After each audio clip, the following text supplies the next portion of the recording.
Morgan Evans released his first ever United States album, Things That We Drink To, on October 12, and we got to catch up with him all about it. As I look back at my life in the last 2.5 years, that doesn't sound like much time, but I feel like I've done a lot of living in that time, the rising country star told us exclusively. I moved to the other side of the world.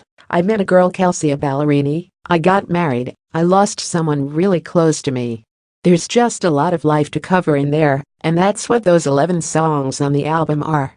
The overall theme of the record, Morgan admitted, is optimism, which is a feeling he said he had to have when he moved from Australia to Nashville and was forced to start from scratch in the US music industry. The first few years, it was just writing songs with strangers, people you meet in bars, friends, people who introduce you to people, whoever, he explained. I met my producer Chris DeStefano at a writing camp in Australia when I was home for Christmas one time, and that was when it finally started to click. A couple months after we started working together, we wrote Kiss Somebody. Morgan released Kiss Somebody in July 2017 and spent the next year deciding what other songs would join it on his album. It was really hard to pick the 11 songs, he said. At first it was like, what are the 5 best songs of hundreds that you've written? We picked those 5, and then the other 6 were really, between Chris and I, we decided, did this song earn its place? They sort of found their place in terms of what part of the story they told. What parts of the story are missing? We picked the other songs based on that.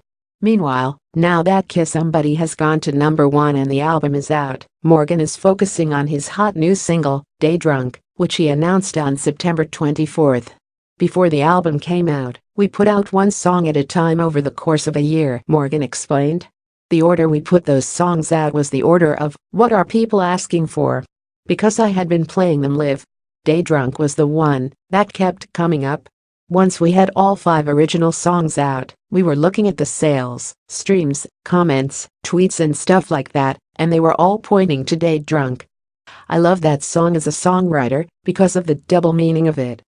I wrote it about spending a day with your girl and shutting the world out.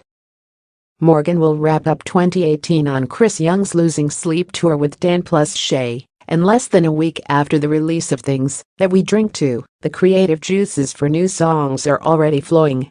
I feel like so much creative energy went into looking at these songs as one piece of work and being comfortable with that, and now that it's out, I feel like they're not my songs anymore, they're everyone else's now, and it's time to make more of my own, Morgan told us. We're already planning on bringing writers on the road for the rest of the year.